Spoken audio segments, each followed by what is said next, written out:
Welcome to Top Class with me, Duncan Crawford, where we're talking about extreme bullying in schools.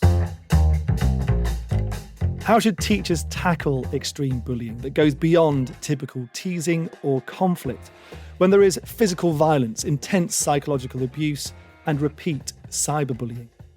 According to the OECD's global PISA survey, 8% of students are being bullied on a regular basis, on average across the 81 countries and economies surveyed.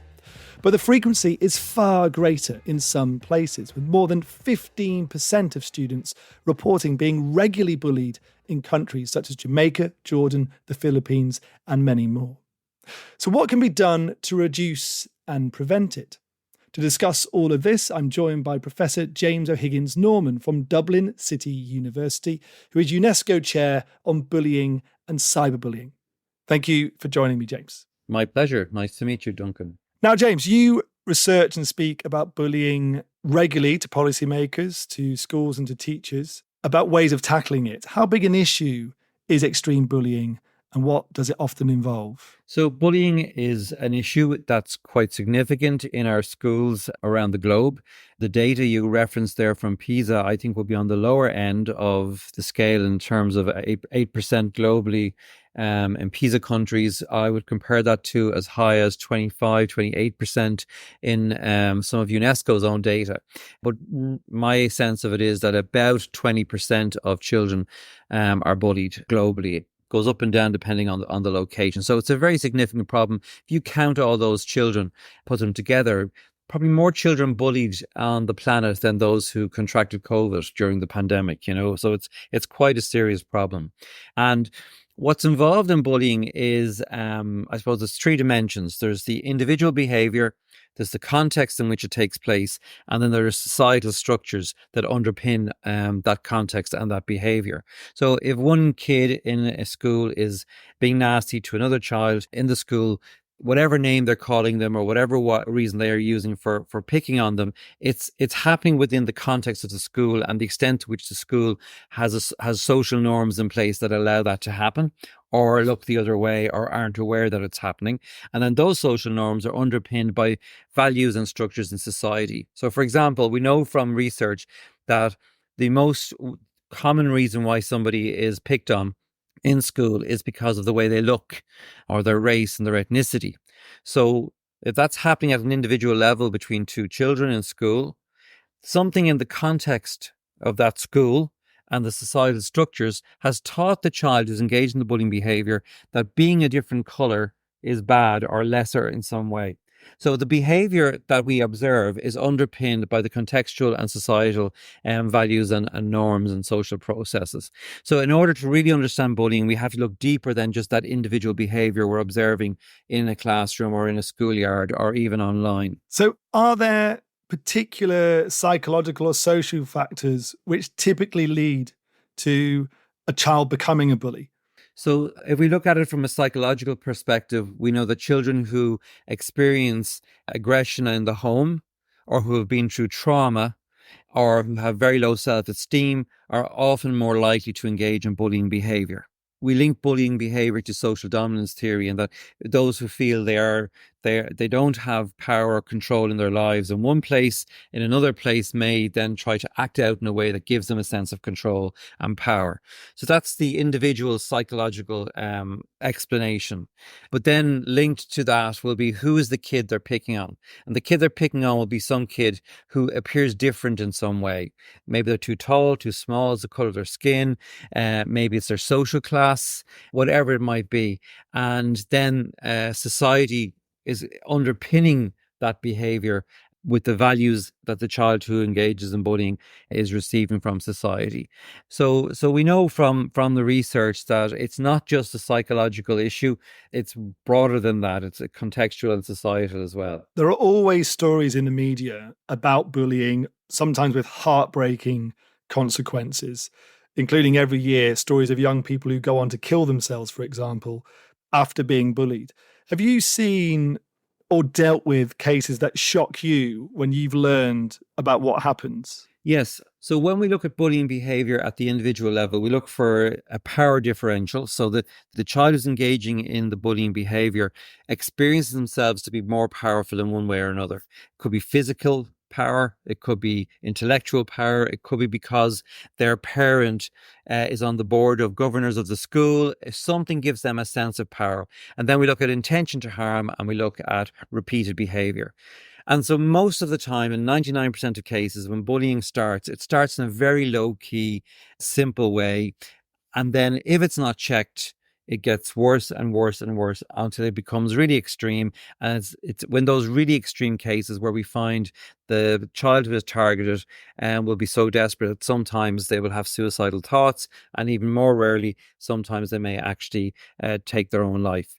So those extreme cases that we hear in the media are usually at the very end of a long process of targeted negative behavior against the individual, because if bullying goes unchecked, it definitely gets worse. So how frustrated are you when it does go unchecked, where there are these specific cases where sometimes children start to self-harm or even kill themselves, and in some cases this bullying has become extreme and been going on for years, but schools and teachers say sometimes they weren't aware of the issues? That must be frustrating for you. It's very frustrating. I think the most frustrating thing for me is that I constantly hear back from parents and children that they have approached schools and the schools appear to have done nothing about the problem, or appear to be unable to do anything about the problem. I also hear from teachers, when I listen to them, that they are very anxious about this issue and they don't tend to be confident in dealing with it. One of the typical reactions from a teacher is that, well, I haven't seen it, therefore it doesn't exist. Bullying by its nature is usually hidden and usually takes place in a way that no adult supervision is around. And so it's very disappointing for me when I become aware of a teacher who hasn't dealt with the problem in a positive way. And when I look into the reasons for that, it's usually a lack of confidence and anxiety on their part about dealing with the problem. What do you say to a teacher who says that to you, that they're not aware of any bullying, so it's as if they're just turning a blind eye and concentrating on giving lessons and not thinking it's particularly serious? Yeah, I what I say to them is that the most important thing, the most important question we have to ask ourselves is, does the child who claims they're being targeted feel safe? Whether it's bullying or not, whether they've seen it or not, if a report is coming to me that a child does not feel safe, I need to take that seriously. And so what can I do to make sure that child feels safe? So it doesn't have to be about starting a big investigation into gathering all the facts and figures about how many times and when it took place and who was involved. Because really, we go down that road in a school, we've kind of lost the bigger picture, which is about a child feeling safe. So I ask those teachers just to think about what can they do to reassure this child and to help them feel safe, rather than worrying about gathering evidence as if they're going into a courtroom.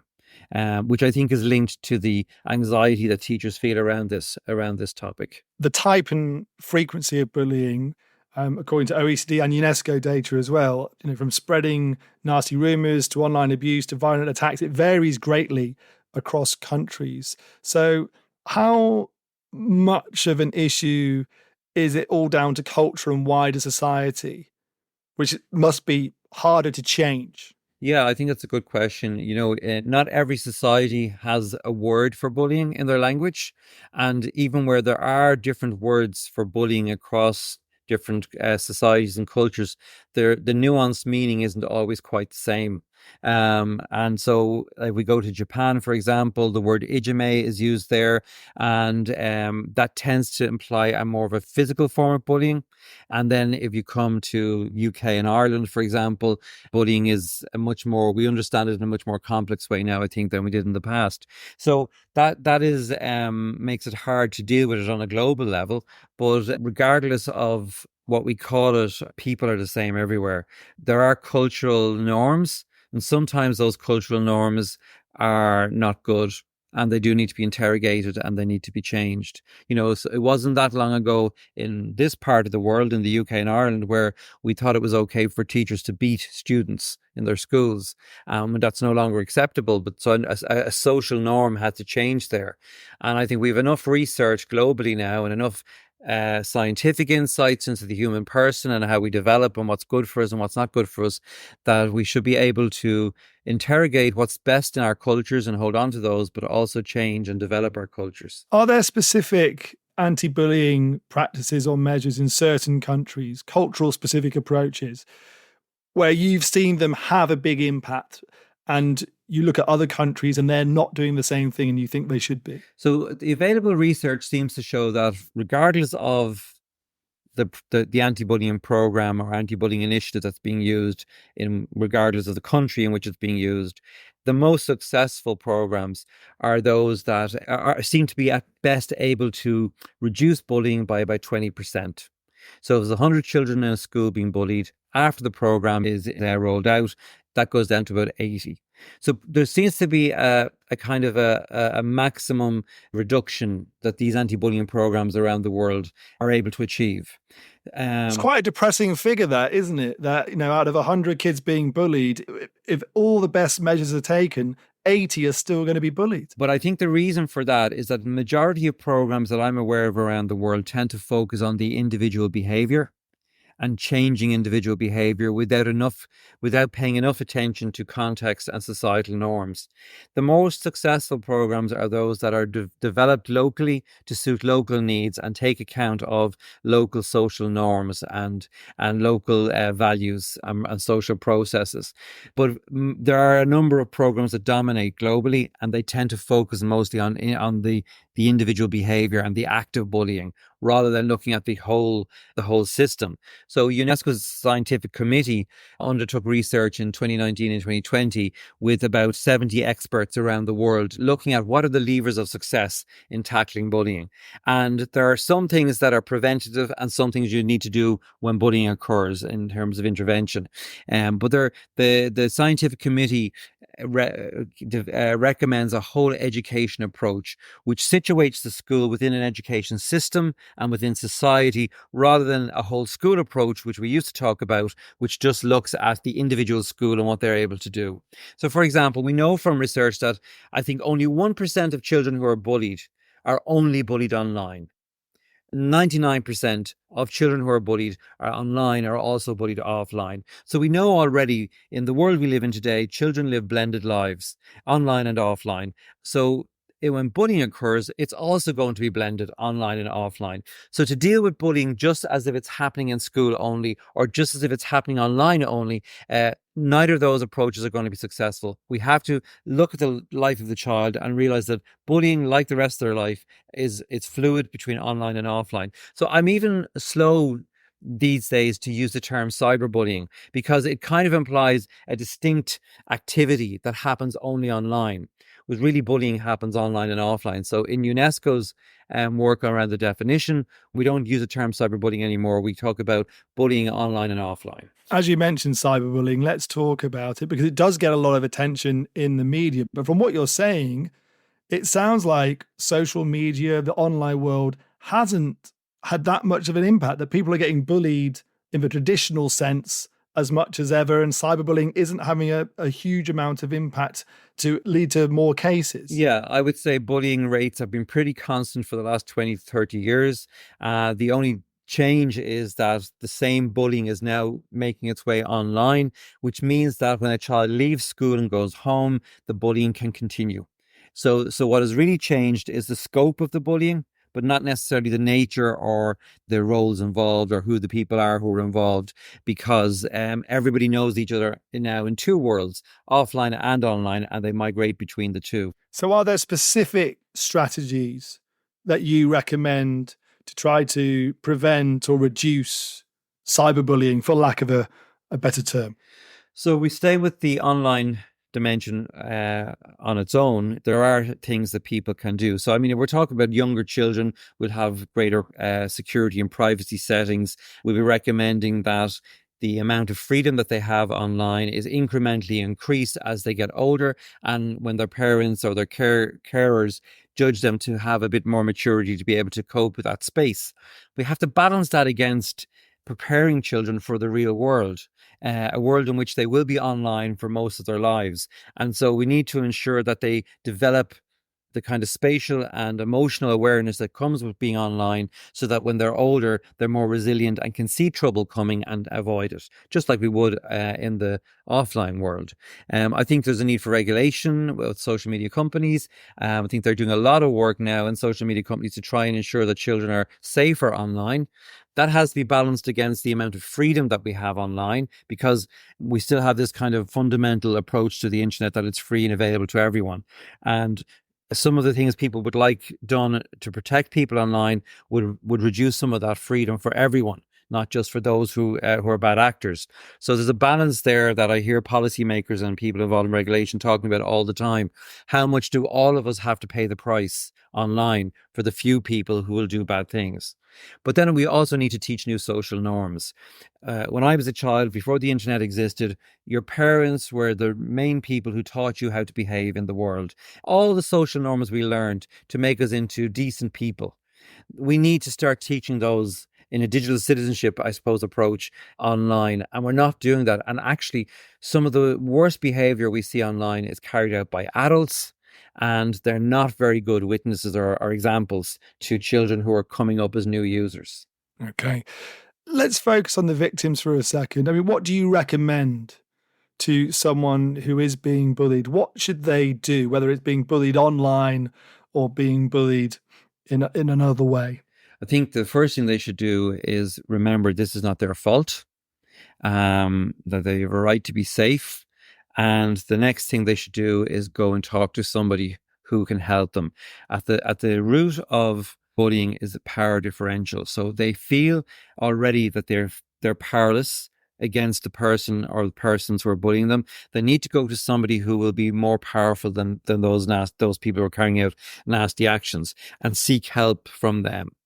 And what's really important is that if you're the person that someone who's being targeted comes to seek help, that you don't react, you don't jump in, you don't judge, that you work with that person about how you will plan the next steps moving forward. But talking to somebody and seeking help is the first and the most important step. And after that, then you can work out what's the most appropriate thing to do. Obviously, you can turn off your device, or you can block somebody who's been nasty to you online. But then there's always that niggling suspicion: are they still saying things about me that I'm not exposed to? And who else is hearing that or seeing that online? So saying to somebody, just turn off your phone or block that person, that can seem like a good thing to do, and often is helpful. But it doesn't cure the problem. Usually it's something, something else will have to be done. Is one of the issues that kids sometimes who are being bullied, they don't reach out for help. And as you said before, even if they do, it might not be taken seriously by a teacher. Yeah, I mean, the research shows us that we do here in DCU and elsewhere that children are reluctant to talk to an adult about bullying when it occurs, whether it's in person or online or both. And the reason they're reluctant is that they fear that the adult will make it worse, that they fear the adult will take away their device, and they fear that the adult will overreact to the situation, I suppose, making it worse, as I said. And so what we need to do before the bullying ever happens, we need to tell children and teach children, all of us as adults, that we won't overreact, we won't make it worse, and we won't take away their devices. In my research with young people, I do focus groups with them all over the country all the time. What I consistently hear from them is that adults don't listen to us and adults don't trust us. And so there's something about the agency of the child there needing to be respected. So I think before the bullying ever happens, nurturing a relationship with your own children, the children you care for, or your students in school, where they trust you and they know you're not going to make things worse. So having conversations about this and building up that trust with them is really important. I mean, this is a podcast for a global audience, so it's a very difficult question to answer, I suppose. But are teachers in some locations, are they better at doing that than others? Are they ensuring children do feel able to come forward and speak out if they're being bullied? Yeah, the one thing I'm always surprised about is that people say to me, and I say to myself sometimes, have we not sorted the bullying issue out? At this stage, there's so much research and so many programs and so much talk about it over the last 50 years. But unfortunately, it's a dynamic space. Every time, if I lock a school down and do all the anti-bullying work in that school, and no one new ever comes into the school and no one ever leaves the school, yeah, we might get to a stage where we say we have sorted the bullying problem out in that one place. But schools are dynamic environments. There's always people coming, new students, people leaving, new staff, and so on. And so at a global level, then, if you look around the world, there's nowhere I can say you've got it right. It's perfect, because it's a dynamic problem that we're trying to deal with all the time. However, in societies that talk about it more, that invest in it more, where there's good, strong political leadership, like I would say here in Ireland, we're doing a pretty good job because we have very strong leadership on this issue from government. We have a national action plan on bullying. We have national procedures for schools to follow. We have a national anti-bullying program that we've developed here at DCU, and that's available to every school in the country for free. But we still don't get it right all of the time.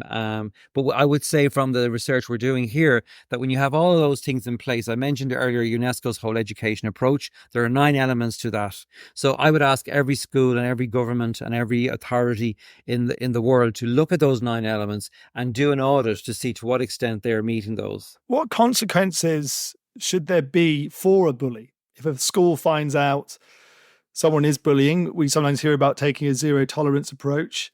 But what does that mean? Should bullies be expelled? What should happen to them? So children who engage in bullying, as you highlighted earlier on, often have psychological issues. And what's really hard for the parents of the child who is targeted to understand is that the school has a responsibility to the child who bullies as well as to the child who has been bullied.